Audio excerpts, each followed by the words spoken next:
Well, New York is a very restless place. It attracts restless people for the most part. And it attracts people who are kind of on the make.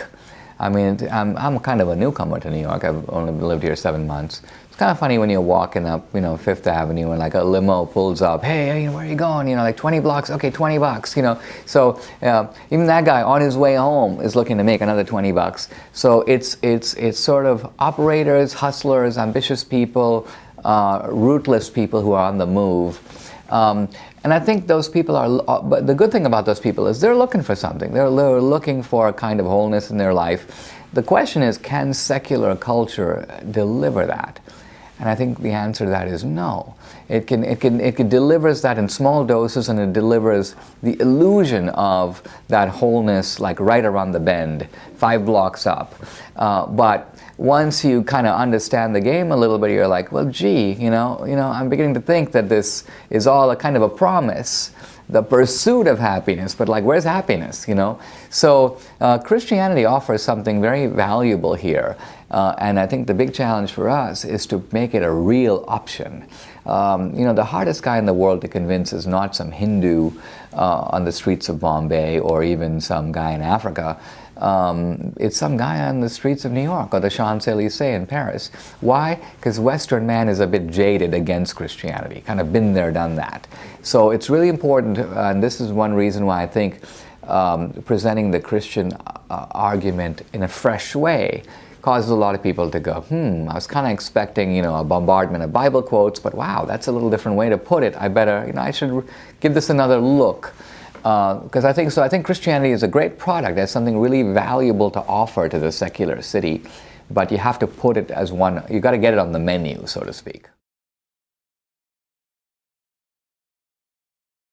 Well, okay, this is a really good question. How do you get on the menu?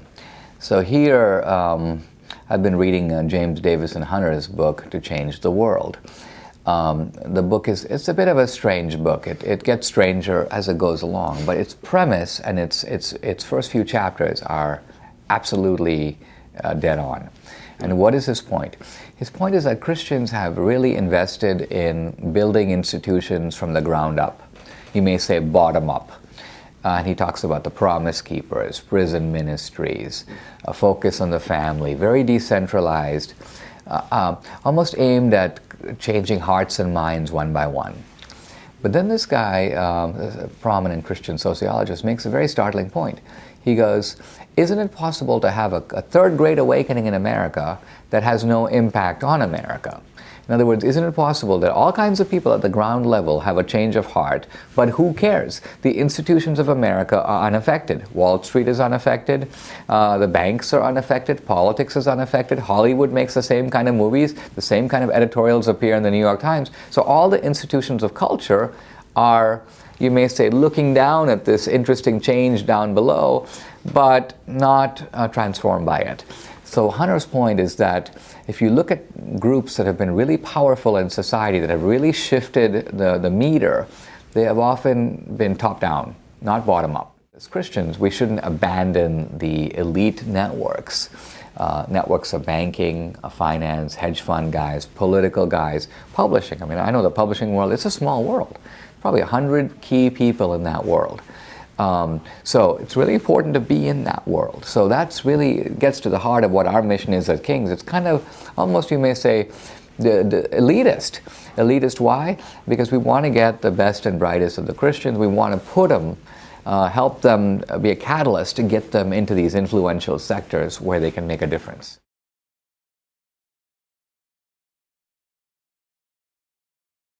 Well, I think that Christianity since the 1960s has been very experiential. It's been, let me tell you what Jesus has done in my life. Mm-hmm. And that's a very useful form of testimony. It can be very powerful, very relational. On the other hand, it also is somewhat limited because everyone's experience is unique to them. So let's say, for example, I had a transforming experience in India, and I'm like, let me tell you what Jesus has done for me. You'd be like, well, yeah, but what has he done for me? In other words, my experience doesn't automatically translate to you. On the other hand, so there's this other side of Christianity, and I would say it's the objective side. It's the side that doesn't depend on inner experience. It's the side that both of us can look at a set of facts and arguments and examine those. So I would call that the intellectual side of Christianity. And I think you really need both. And for different people, there's a need for both. Sometimes even if you're a believer and you have a crisis of faith, you've sort of lost, let's say, a brother in an accident, you have the need for pastoral care. But also you say things like, why did God do this for me? How can God's plan be for my welfare? And that's an intellectual problem as well as a pastoral problem. So apologetics, which is the rational defense of the faith, has a lot to say in clearing away intellectual obstacles that often snare away not only Christians, but the smartest Christians, because they're most tempted by the intellectual arguments. The new atheists are pretty belligerent and very self-confident, and they really believe that reason is on their side. So they think they're the party of reason, and we're the party of blind faith. The Christians tend to fork into two. You have a small contingent of, I would say, kind of angry Christians, but then you also have, I would call them the wimpy Christians, and these are the people who are scared of debate, and they want to stay out of the arena. They'll say things to me like, "Oh, Dinesh, we don't believe in debate. We just believe in dialogue," and so on. And but in a way, they're a little bit, you might say, beleaguered, particularly in secular culture, and a little afraid of the competitive atmosphere of debate. I think it's important to be fearless in advancing the Christian argument, but you have to do it in the right way. So when it comes to the substance of issues, in no way do I back away from controversy. In fact, in some ways I even invite it. On the other hand, it's really important to present your ideas calmly, rationally, not to get heated or agitated, and to maintain good relations even with your opponents, and I try to do that. It's important for Christians to have that combination of being fearless in content, but gentle in tone. So you don't want to be gentle in content where you're backing away from your ideas. Oh, gee, the miracles, well, those don't really happen. Those were metaphorical. So no hesitation in advancing the full-throated Christian argument. On the other hand, you should do it persuasively, gently. But I think there's no harm, particularly in a debate setting, in using humor and really taking on your opponent. You don't want to be steamrolled. And I think also, but personality is important also, because young people who are watching these debates, I've seen Christians go up against Christopher Hitchens, and you can win a debate on points and yet lose the debate, because the audience goes, well, if I had to have dinner after this debate, I'd rather have dinner with Hitchens. He seems like a really interesting, amusing character.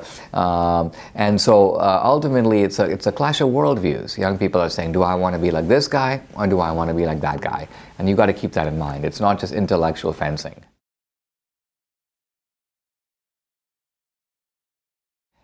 Tocqueville in Democracy in America argued that there's a kind of beautiful tension between Christianity and Americanism, if you will, that the two kind of complement each other, because markets, for example, are driven by this kind of restless ambition to succeed, to pile on, to make more. But Christianity directs you on what that more is for. What's the point of having a prosperous society? How should you look at wealth? Is it just something for personal gratification, or is wealth kind of an opportunity to have more power, if you will, to exercise for God's kingdom? So in this sense, I think there's a really fruitful discussion between the idea of America and the idea of Christianity. And that's nowhere more apparent than in New York City. Mm-hmm. In Europe, Christianity became associated with throne and altar, kind of an alliance between the church and the state. And so when Europe became secular, I believe, not because of rebellions against Christianity, but rebellions against this perceived oppressive alliance between the church and the aristocracy, or the church and the monarchy. In America, we have a very different history, and from the beginning, from going back to the Pilgrims, this idea that America is sort of, you may say, almost like God's errand, a providential country. Now, I think that correctly understood, those things are actually a very good way to think about America, because they're not so much, they shouldn't be, you know, God chose us, but rather the opposite, sort of we choose God. We see the American experiment as a realization of what God wanted. We're on God's errand. So I think seen that way, it's very healthy. But there's always a temptation, in a sense, to identify, you may say, flag with the gospel. And I think in that way, the Christianity needs to not separate itself, but create its own zone of being. So in other words, there can be a very healthy Christian reflection on America, not anti-America, but rather how to make America better.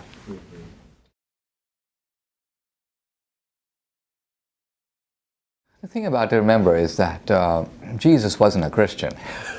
It's kind of a funny thing to say, but it's a way of raising a deeper point. In what way are we supposed to resemble Jesus?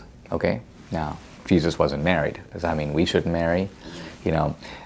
Jesus basically went on a donkey. Presumably that's not a mandate for us today. Jesus made no effort to transform society in a political way. Certainly, he didn't lead a revolution against the Romans or even the Jews. So Jesus had a very distinctive ministry, and we do model our lives on Jesus. But I think it's just a way of saying, if we become lawyers, for example, or bankers, we have to bring that sort of transforming Jesus outlook to those fields. It's not like, oh, Jesus didn't go into banking, or Jesus didn't lend money for interest, so we shouldn't either. I think that's how you resolve the tension. You don't try to be Jesus by doing miracles or offering yourself to be crucified.